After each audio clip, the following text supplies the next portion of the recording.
Get your ghetto ass out of my hotel before I call the cops. Derek Walsh snatched the black card from Maya Richardson's fingers and slammed it onto the marble floor. His polished Oxford ground down hard, twisting the $5,000 limit Centurion card under his heel like a cigarette butt. "This is embarrassing for everyone," he sneered, loud enough for the lobby to hear. "Whatever corner you got this fake card from, take it back." The front desk clerk, Sarah, giggled nervously. "Should I get the mop? That card probably has diseases on it." Maya's canvas sneakers didn't move. Her faded jeans and white cotton shirt had apparently triggered every racist instinct these people possessed. 11:47 p.m. glowed on the lobby's digital clock. Tonight, they witnessed employees who had no idea they were destroying their own careers with each cruel word. Have you ever been called trash in a place where you owned everything? Maya bent down slowly, picking up her trampled card. The black metal felt warm from Derek's shoe print. She straightened, sliding it into her worn leather messenger bag without a word. "I have a penthouse reservation," she said quietly, placing her phone on the marble counter. The confirmation email glowed on the screen. Sterling Grand Hotel, Penthouse Suite 4501. Guest, Maya Richardson. Derek barely glanced at it. "Anyone can Photoshop this garbage. You think we're stupid?" Behind him, Sarah typed frantically on her computer. "I'm checking our system now. There is a Maya Richardson registered, but—" She looked up at Maya, then back at Derek. "This can't be right." "What can't be right?" Maya asked. "Well, the real Maya Richardson would be—" Sarah gestured vaguely. "Different. Important, you know?" Derek leaned over the counter, his voice dripping with condescension. "Let me break this down for you, sweetheart. This is a 5-star establishment. We host Fortune 500 CEOs, A-list celebrities, foreign diplomats. Look around." He gestured at the crystal chandeliers, the imported Italian marble, the hand-carved mahogany reception desk. "You see anyone else here dressed like they just rolled out of a Walmart parking lot?" Maya checked her phone. 11:52 p.m. 8 minutes until her conference call with Yamamoto Industries in Tokyo. 8 minutes to close a $200 million manufacturing deal that had taken 6 months to negotiate. The lobby's atmosphere shifted as other guests became aware of the confrontation. An elderly white couple in designer evening wear whispered behind jeweled hands. A business executive in a $1,000 suit paused his phone conversation to watch the spectacle. A young woman in the seating area, Jennifer Kim, discreetly started filming with her phone. She opened Instagram Live, whispering urgently, "Y'all, I'm witnessing some serious discrimination at this fancy Chicago hotel right now. This is insane." The viewer count climbed, 47, 89, 156. Derek turned back to Maya, his confidence growing with each passing second. "I've been working in luxury hospitality for 8 years. I can spot a scammer from across the lobby. The way you walk, the way you talk, that cheap bag you're carrying, it's all wrong." He pointed at her canvas sneakers. "You know what those shoes tell me? They tell me you take the bus. They tell me you shop at thrift stores. They tell me you've never seen the inside of a place like this except maybe cleaning it." Sarah giggled behind her hand. "Derek, you're terrible, but also not wrong." Maya opened her messenger bag slightly, revealing the corner of her first-class United boarding pass. Chicago to Tokyo, departing at 6 a.m. The flight that would seal the Yamamoto deal. Next to it, the edge of her black American Express Centurion card, the one Derek had just destroyed. "I understand you're busy," Maya said, her voice steady. "But I really do need to check in." Derek's laugh was sharp and cruel. "Busy? Lady, I've got time. I've got all the time in the world to explain reality to you." He leaned closer, his breath smelling of coffee and arrogance. "This isn't some community center where you can just walk in and demand things. This is private property, my property to protect." Patricia Wong, the assistant manager, emerged from the back office carrying a stack of reports. Derek immediately grabbed her arm, his voice loud enough to carry across the marble lobby. "Pat, we've got a situation here. Someone's trying to scam their way into the penthouse with fake documents and a sob story." Patricia's eyes swept over Maya from head to toe. The judgment was instant and complete. Her lip curled slightly as she took in the faded jeans, the simple white shirt, the worn messenger bag. "Ma'am, I'm going to need to see some real identification. And I mean government-issued photo ID that proves you can afford a $2,800 per night suite." The Instagram Live viewer count hit 312. Comments started flooding in. "This is 2025 and we are still dealing with this? Someone needs to check this hotel ASAP. At Sterling Hotels, your staff is racist F. Call the manager now. This woman deserves better." Maya pulled out her driver's license. Patricia examined it like she was a forensics expert, holding it up to the light, checking the hologram, even smelling it. "This could be fake too," Patricia announced loudly. "Identity theft is a serious crime. Derek, should we call the police now or wait for security?" Derek nodded sagely. "Good thinking. We can't be too careful these days. Some people will try anything for a free night in luxury." He pulled out his phone and started dialing. "Chicago PD? Yes, this is Derek Walsh, night manager at the Sterling Grand Hotel. We have a suspected fraud situation. The digital clock read 11:54 p.m. 6 minutes remaining." Maya watched Derek's performance, his theatrical concern for hotel security.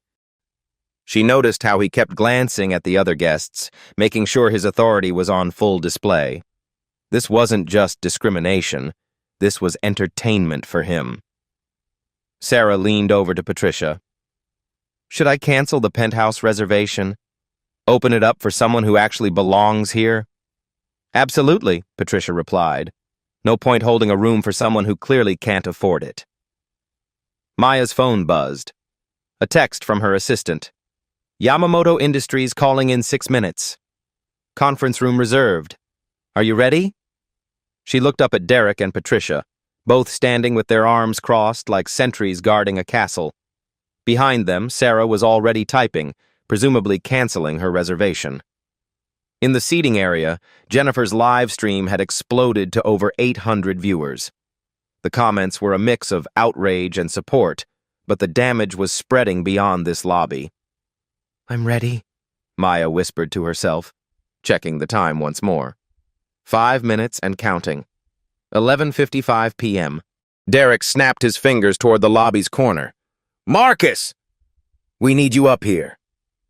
Security Chief Marcus Thompson emerged from behind a marble pillar, his 6-foot frame cutting an imposing figure in the Navy uniform. At 35, Marcus had seen enough hotel drama to fill a book, but something about this situation felt different. Wrong. "What's the problem, Derek?" Marcus asked, his eyes scanning Maya's face. There was something familiar about her, but he couldn't place it.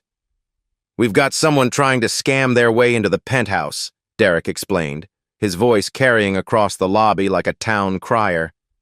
"Fake documents, fake cards, the whole 9 yards. She's been here 20 minutes, refusing to leave." Derek gestured dramatically at Maya. "Look at her, Marcus. Does she look like penthouse material to you? I mean, seriously look." Marcus looked down at Maya. "Ma'am, I'm going to need you to come with me." "Officer Thompson," Maya said quietly, reading his name tag. "Before you do anything, I strongly suggest you check your employee handbook, section 14.3 specifically." Marcus paused, confused. "What are you talking about?" "Just check it. Please." Derek rolled his eyes. "She's trying to confuse you with legal mumbo-jumbo. Classic scammer tactic. They watch YouTube videos about tenant rights and think they know the law." Jennifer's live stream had exploded to 1,847 viewers. She held her phone steady, whispering urgently to her audience, "This is getting crazy, y'all." They called security on this woman for literally nothing. The racism is so blatant I can't even... The comments were multiplying faster than she could read. Record everything. This hotel about to get dragged. Someone call the news stations. Sterling. Hotel racism needs to trend. Where are the civil rights lawyers when you need them? I'm never staying at Sterling hotels again. This is disgusting in 2025. Patricia grabbed Maya's phone from the counter. Let me take a closer look at this so-called reservation. She scrolled through the email, her frown deepening. This is sophisticated. Whoever made this fake really knew what they were doing. Look at these details, Patricia continued, holding up the phone. Professional email format, correct hotel letterhead, even the right confirmation number structure. But we know it's fake because... She gestured at Maya again. Because look at her. It's not fake, Maya said simply. Sure it's not, Patricia snorted. And I'm Oprah Winfrey. Derek, should we call the police now? This is clearly criminal fraud. Derek was enjoying himself now, playing to his audience of hotel guests and live stream viewers. You know what I love about my job? Protecting honest, paying customers from people who think they can just walk in here and take what they want. He gestured toward the elderly couple in evening wear.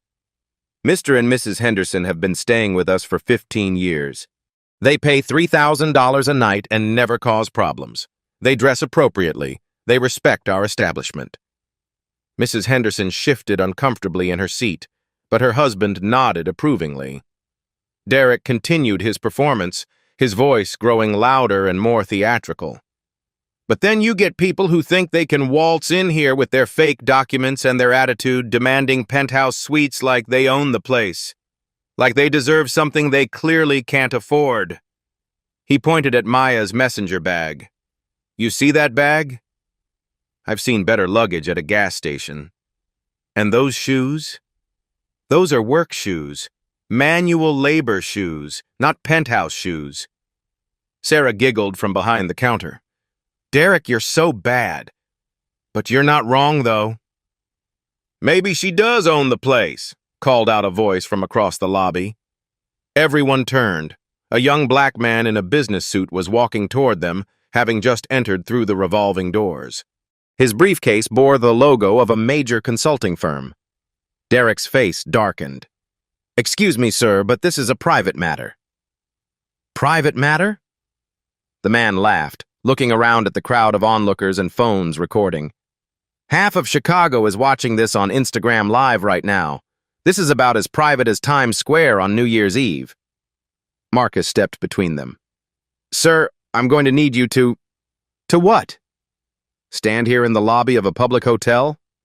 I'm a guest here too, officer. Room 2847. Been staying here for 3 days on business. He pulled out his keycard, flashing it at Marcus. And in 3 days, this is the most disgusting display of racism I've witnessed in this establishment. Derek's confidence wavered slightly. He hadn't expected backup from Maya. Sir, you don't understand the situation. This woman is trying to commit fraud. What I understand, the businessman replied, is that you've been harassing a black woman for 30 minutes without any real evidence of wrongdoing. What I understand is that your assumptions are based purely on her appearance. More hotel guests were gathering now. A family with teenagers looked uncomfortable but curious. A couple in their 40s whispered urgently to each other while filming with their phones. Maya checked her phone.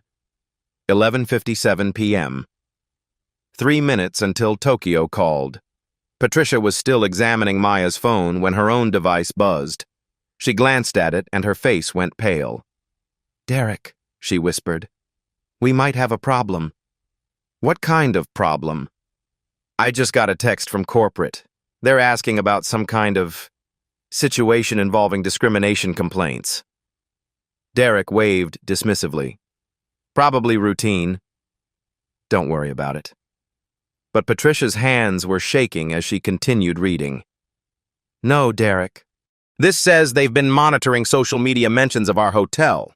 They want a full report about any incidents involving racial discrimination. She looked up at Maya, then back at her phone. They're asking specifically about tonight. About the Chicago location. About the night shift. Derek's face began to redden. That's impossible. How would they even know? Because it's trending on social media, the businessman called out. Because thousands of people are watching this happen in real time. Jennifer's live stream had reached 4,200 viewers. The hashtag number Sterling Hotel Racism was starting to gain traction on Twitter. Local Chicago influencers were sharing the stream, adding their own commentary about discrimination in luxury establishments.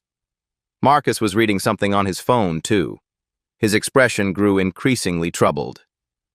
Derek, he said slowly, I think we need to step back and reassess this situation. Are you kidding me? Derek snapped. Since when do we let potential criminals dictate hotel policy? Since the live stream of this interaction has gone viral, Marcus replied. Since corporate is apparently watching. Since this woman mentioned employee handbook sections that I'm now looking up. He held up his phone, showing Derek a screenshot. Section 14.3 is about immediate termination for discriminatory behavior. Why would she know that? Derek's jaw tightened. I don't care if the president himself is watching. This is my shift, my lobby, my decision. I've been managing this hotel for 3 years without a single complaint. Actually, Sarah said quietly, looking at her computer screen, that's not exactly true. There have been 17 formal complaints filed against our location in the past 6 months. Derek spun around. What? Why wasn't I told? Because they were mostly about you, Sarah admitted, her voice barely above a whisper. The lobby fell silent except for the soft ping of Jennifer's live stream notifications. Maya looked around the lobby. The elderly couple was whispering nervously. The business guest was filming with his own phone now. The family with teenagers was openly staring. Jennifer was practically bouncing in her seat as her viewer count climbed toward 5,000. The digital clock read 11:58 p.m., 2 minutes until her call with Tokyo. 2 minutes until a $200 million deal that could reshape international manufacturing partnerships. 2 minutes until Derek Walsh learned exactly who he'd been talking to. Maya reached into her messenger bag and pulled out a leather portfolio.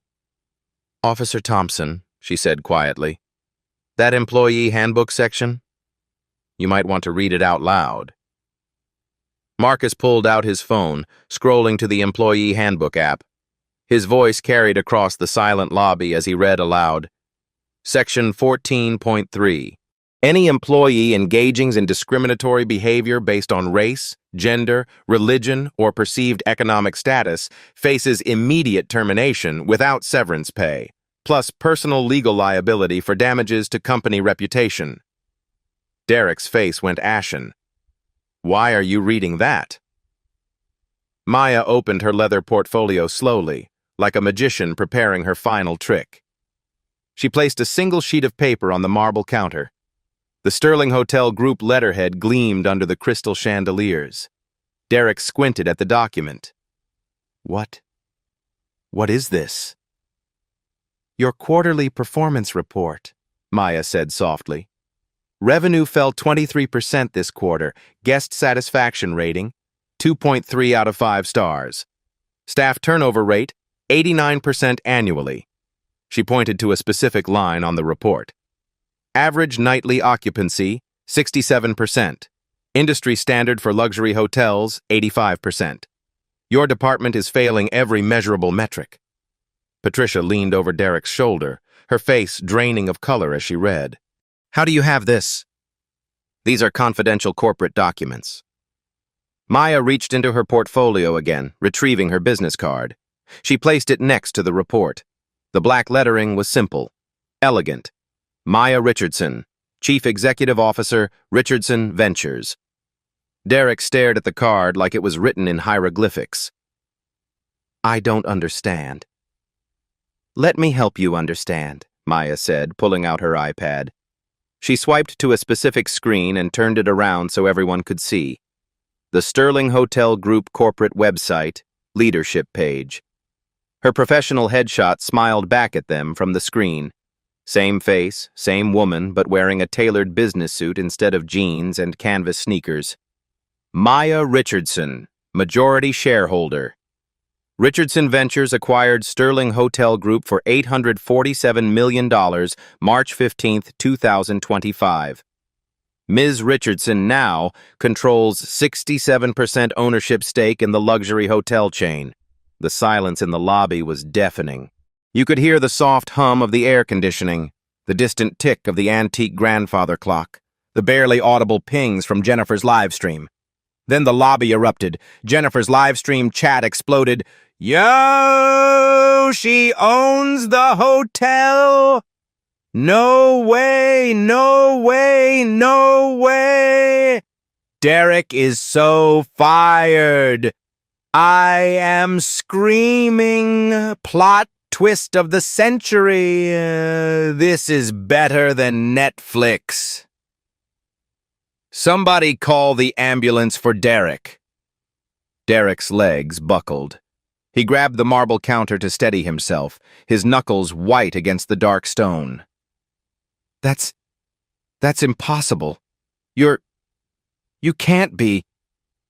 I can't be what, Derek? Maya asked, her voice still calm as glass. I can't be successful? I can't own a billion-dollar company?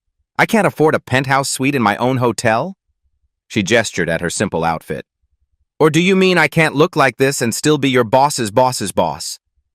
Marcus stepped back, his hand moving instinctively to his security radio.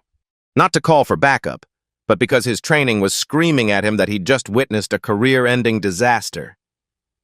Patricia's mouth opened and closed like a fish gasping for air. Ma'am, if we had known, there was no way to identify. You weren't wearing. I wasn't wearing what? Maya interrupted gently. A sign that said billionaire? A tiara? What exactly should successful black women wear to be treated with basic human dignity in their own establishments? The businessman from room 2847 started slow clapping. Best hotel drama I've ever witnessed, and I travel 200 days a year for consulting work. Other guests began pulling out their phones, realizing they were witnessing something extraordinary. The elderly couple looked mortified. The family with teenagers was recording everything.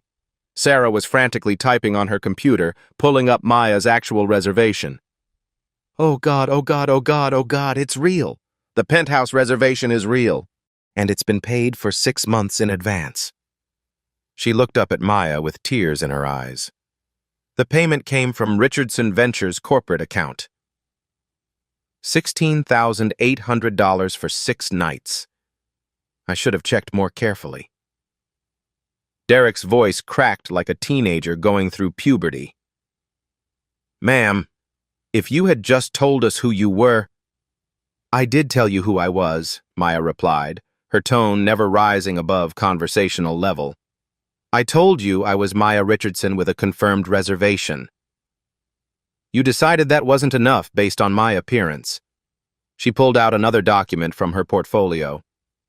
This is the acquisition agreement. March 15th, 2025. Richardson Ventures purchased Sterling Hotel Group for $847 million cash. We now own 847 properties in 23 countries. Maya pointed to Derek's name tag. Derek Walsh, employee ID 4471. You work for me. She turned to Patricia. Patricia Wong, employee ID 4203. You work for me. She looked at Sarah. Sarah Mitchell, employee ID 4892. You work for me. Derek tried to straighten up, attempting to salvage some dignity. Ma'am, there's been a terrible misunderstanding. If you could just— Maya held up her hand. The only misunderstanding, Derek, was yours. You assumed a black woman in casual clothes couldn't possibly belong in your hotel. You made that assumption in front of witnesses, on camera, and with spectacular confidence. She checked her phone. 11:59 p.m. Before I take my conference call with Tokyo in 60 seconds, let me share why I'm really here tonight. Maya pulled out a printed email chain from her portfolio. The subject line was visible to everyone. Discrimination complaints, Sterling Grand Chicago, urgent review required. 47 formal complaints in 3 months, Maya announced. 47 guests who felt unwelcome, judged, or discriminated against at this location. Complaints about staff assumptions, service disparities, and outright hostility. She flipped through the pages. Guest reports include, staff treated me like I didn't belong, assumed I couldn't afford my room, made comments about my appearance, and my personal favorite, manager asked if I was sure I was in the right hotel. She looked directly at Derek. So I came to investigate personally. Thank you for the demonstration. Jennifer's live stream had reached 12,000 viewers. The story was being picked up by local news Twitter accounts. # Sterling Hotel racism was trending in Chicago. Derek tried one last desperate move. Ma'am, there's been a misunderstanding. If you could just forgive this one incident. Maya's phone rang. The caller ID showed Yamamoto Industries, Tokyo. She answered without breaking eye contact with Derek. Yamamoto-san, yes, I'm ready for our call. I'm conducting the audit I mentioned earlier. I'll have full findings for our board meeting tomorrow. She paused, listening. Yes, the discrimination issues are worse than we thought. But I have a comprehensive solution that I'll be implementing immediately. Derek's face had gone from red to white to a sickly green. Patricia was quietly crying behind the counter. Marcus stood frozen, his hand still hovering near his radio. Maya ended her call and looked around the lobby. The crowd of guests had grown to nearly 20 people, all filming or live streaming the aftermath. Now, Maya said, opening her laptop, let's discuss your future employment status. Maya opened her laptop and connected it to the lobby's wall-mounted display screen. The Sterling Hotel Group logo appeared, followed by a presentation titled Operational Audit, Chicago Location, December 17, 2025. Let me share some numbers with you, Maya said, her voice carrying the quiet authority of someone who'd built companies from scratch. The tone wasn't aggressive or vindictive. It was the calm professionalism of a CEO delivering quarterly results to shareholders. Derek stared at the screen in growing horror as Maya began her presentation. This wasn't just embarrassment anymore. This was his entire career unraveling in real time, broadcast to thousands of strangers on the internet. The first slide appeared with stark white text on a black background. Sterling Grand Chicago's monthly revenue had dropped from $1.8 million to $1.2 million over the past year. Guest satisfaction scores had plummeted to 2.3 out of 5 stars, while the industry standard for luxury hotels remained 4.2. Staff turnover had reached 89% annually. These numbers tell a story, Maya continued, advancing to the next slide. They tell the story of a hotel where guests don't feel welcome, where employees don't want to work, and where management has lost control of basic service standards. Patricia gripped the marble counter, her knuckles white. She'd seen some of these metrics before in corporate emails, but seeing them displayed publicly like this made the failure impossible to ignore. Derek Walsh, Maya said, turning to face him directly. Night manager, employee ID 4471, annual salary $54,000. In the past 6 months, 23 formal complaints have been filed specifically about interactions with you. Derek's face went ashen. That's not possible. I would have been told. You were told, Maya interrupted, clicking to another slide. 17 written warnings were issued to your personnel file. Your supervisor attempted corrective coaching sessions 4 times. Your last performance review rated you 1.8 out of 5 stars. She paused, letting the numbers sink in. Your department's guest satisfaction scores are the lowest in our entire North American portfolio. Guests specifically mention feeling unwelcome, judged, and discriminated against during night shift interactions. Jennifer's live stream had exploded to over 15,000 viewers. Comments were flowing so fast, the text appeared as a blur. She's destroying them with facts. This is better than court TV. Derek bout to update his resume. Receipts queen. I can't stop watching. Maya turned to Patricia. Patricia Wong, assistant manager, employee ID 4203, annual salary $61,000, 19 guest complaints in 6 months, 7 failed mystery shopper evaluations out of 8 attempts. Patricia's breathing became shallow. She'd known about some complaints, but 19? She'd assumed most guest dissatisfaction was due to unrealistic expectations or isolated incidents. Your diversity training has been overdue by 8 months, Maya continued. Your customer service certification expired last year and hasn't been renewed. 4 disciplinary actions are documented in your file for inappropriate guest treatment. She clicked to the next slide. The pattern here isn't isolated incidents or personality conflicts. This is systematic discrimination that has created a hostile environment for guests and employees alike. Maya walked closer to the counter, her voice remaining calm but carrying unmistakable authority. When I acquired Sterling Hotel Group 6 months ago, this Chicago location was flagged as our highest-risk property for discrimination lawsuits. Our legal department estimated potential damages at $2.3 million from pending cases. Derek tried to interrupt. Ma'am, surely those numbers are inflated. 3 federal cases are moving forward, Maya continued without acknowledging his interruption. Our attorneys estimate settlement costs could reach $5.7 million if we lose. That's assuming no additional cases are filed. She gestured toward Jennifer's phone, still live streaming to thousands. After tonight's performance, broadcasted to over 15,000 witnesses, our legal exposure has increased exponentially. The businessman from room 2847 shook his head in amazement. In 20 years of corporate consulting, I've never seen a more thorough public audit. This is like watching a masterclass in crisis management. Maya advanced to another slide showing the corporate hierarchy. Derek Walsh reports to Regional Manager Janet Davis, who reports to Vice President Michael Carter, who reports to Executive Vice President Sarah Kim, who reports directly to me. She let that information settle before continuing.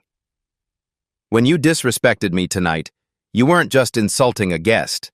You were publicly humiliating the owner of your company in front of thousands of witnesses. Every person watching this live stream now associates Sterling Hotels with racism and discrimination. Derek's hands were trembling. Sweat beaded on his forehead despite the lobby's perfect climate control. Ma'am, please, I have a family. I have a mortgage. I didn't know who you were. You didn't know I was the owner, Maya agreed.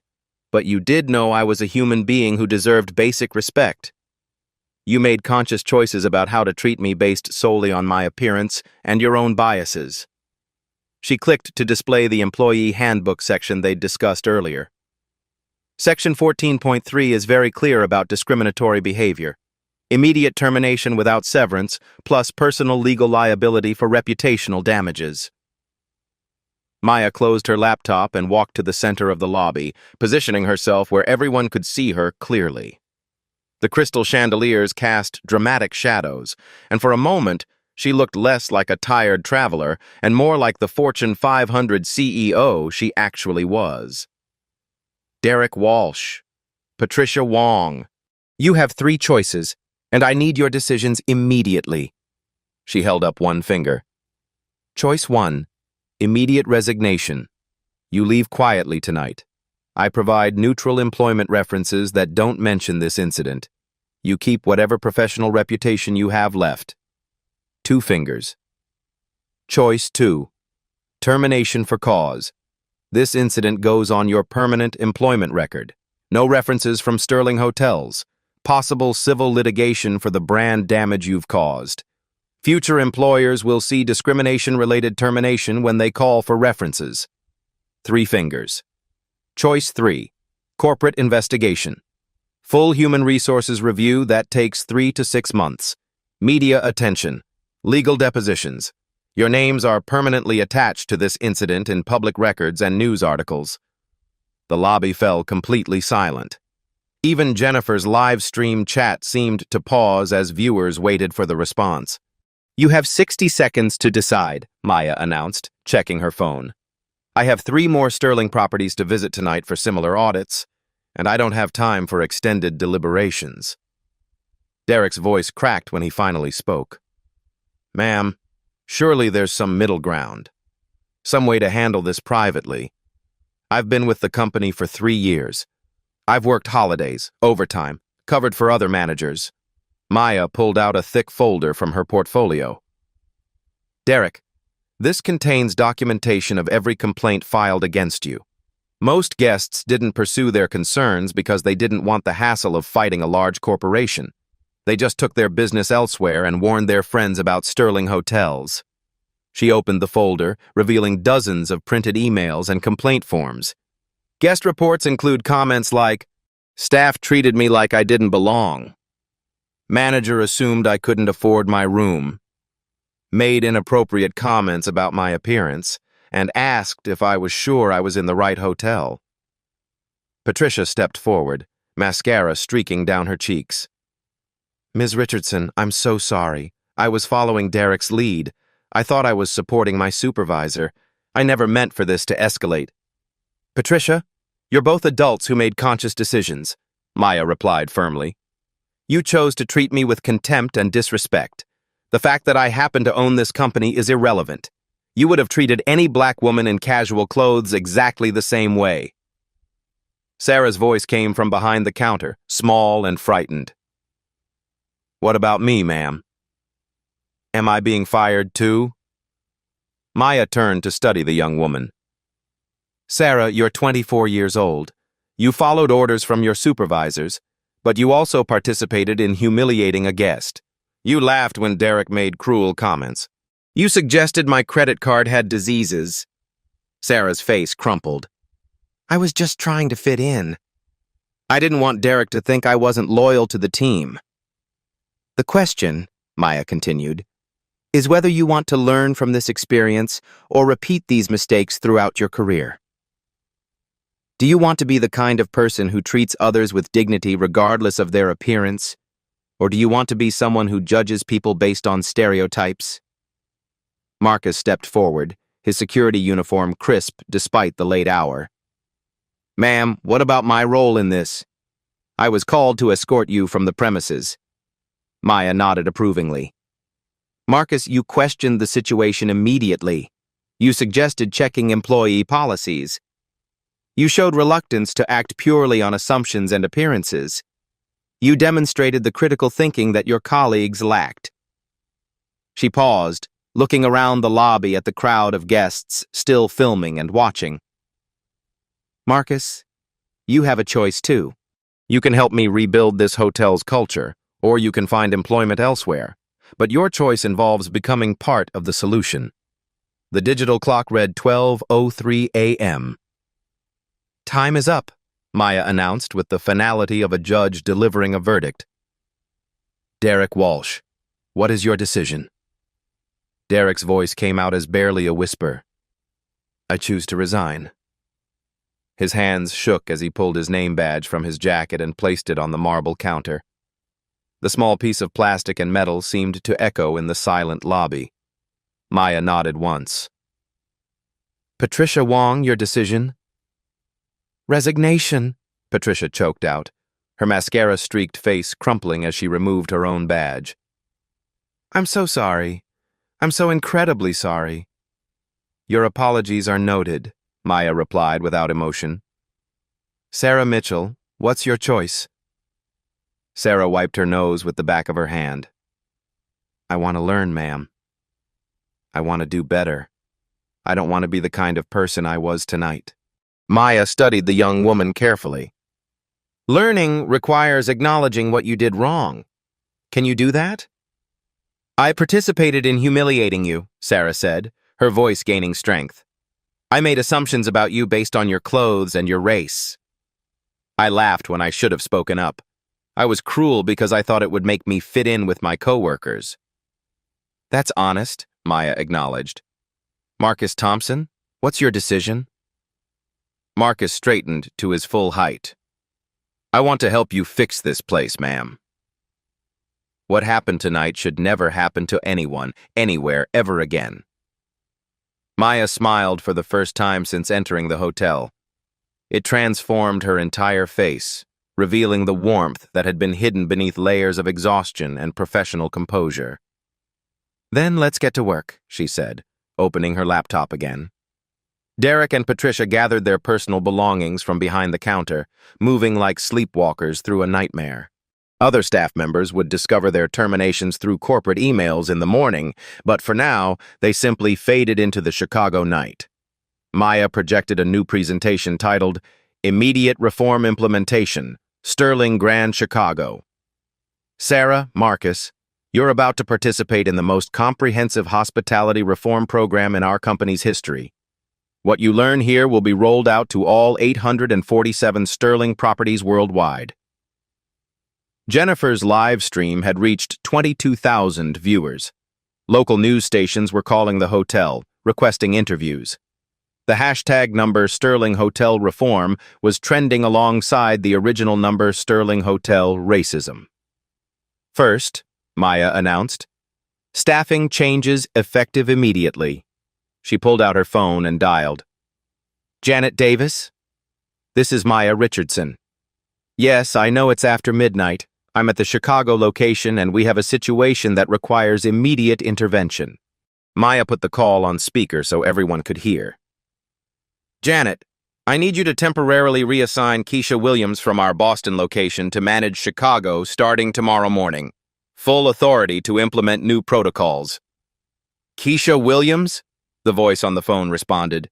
She's one of our best managers, but the Boston property needs her. Boston will survive, Maya interrupted. Chicago is in crisis mode. I also need you to contact our diversity and inclusion consultant, Dr. Amanda Foster. Schedule emergency training sessions for all Chicago staff within 48 hours. Maya hung up and turned back to Sarah and Marcus. Keisha Williams is a 15-year hospitality veteran who happens to be African American. She specializes in turning around underperforming properties through cultural transformation. Sarah raised her hand tentatively. Ma'am, will I be working under her? If you prove yourself worthy of staying, Maya replied. Your employment is probationary for the next 90 days. You'll undergo intensive retraining in cultural sensitivity, unconscious bias recognition, and luxury hospitality standards. Maya advanced to the next slide. Technology solutions. We're implementing what I'm calling the Guest Dignity Initiative, she explained. Every guest interaction will be monitored through a new mobile application that tracks satisfaction in real time.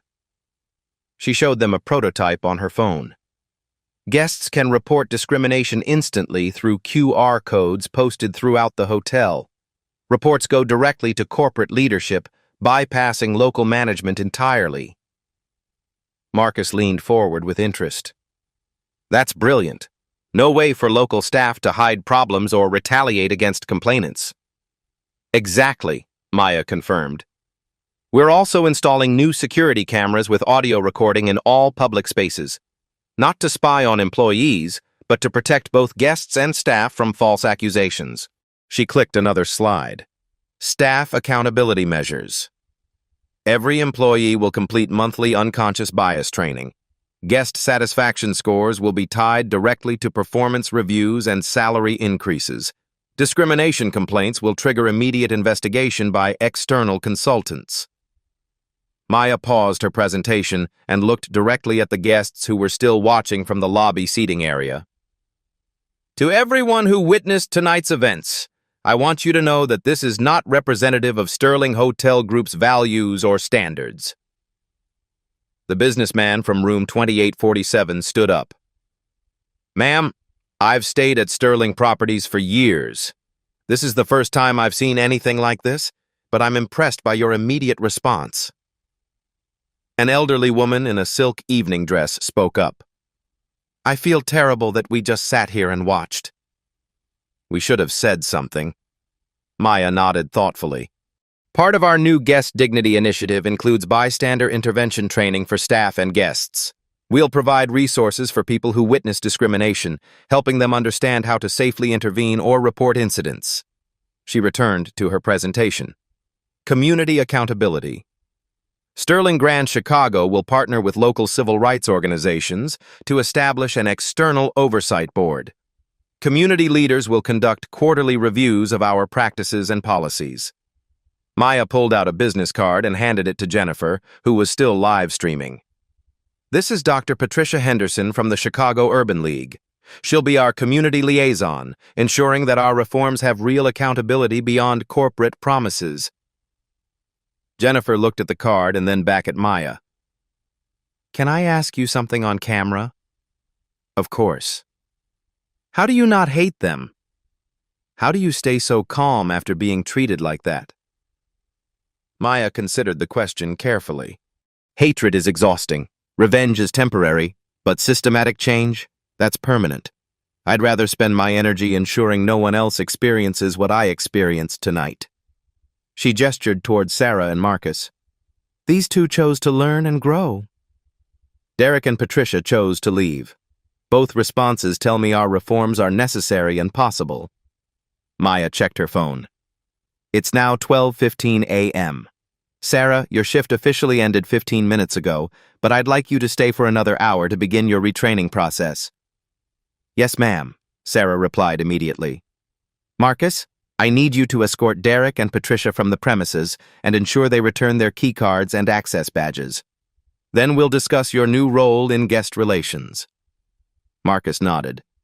Understood. Maya addressed the remaining lobby guests. The penthouse suite is finally available for check-in, but frankly, after tonight's events, I think I'll sleep better knowing that real change is already beginning. She closed her laptop and looked around the transformed lobby.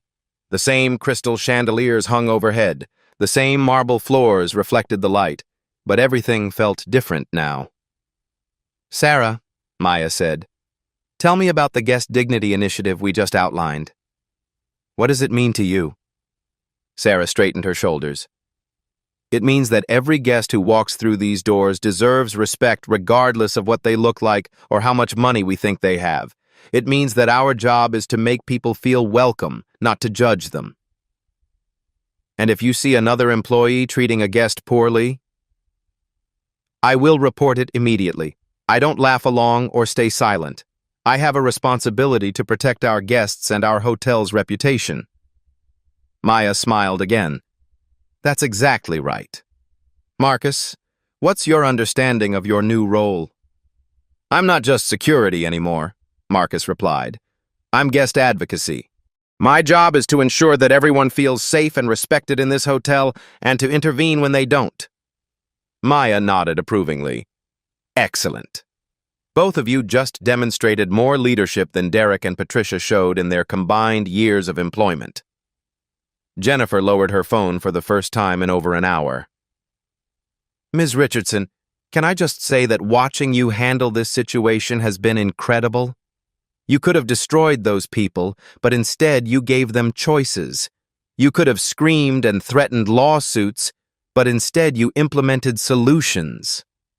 Jennifer, what's your last name? Maya asked. Kim. Jennifer Kim. Jennifer Kim, would you be interested in a job in our corporate communications department? We need people who understand the power of social media and authentic storytelling. Jennifer's mouth fell open. Are you serious? I'm always serious about talent acquisition, Maya replied. Email me your resume tomorrow.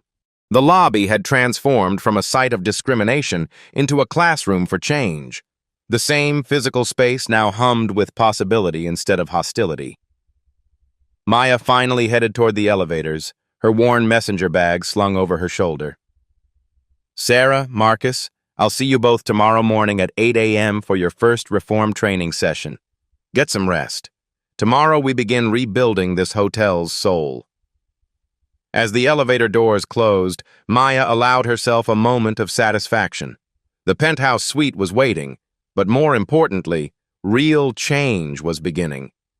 3 months later, Sterling Grand Chicago displayed a 4.6-star rating. Sarah Mitchell wore a supervisor uniform, greeting guests with genuine warmth.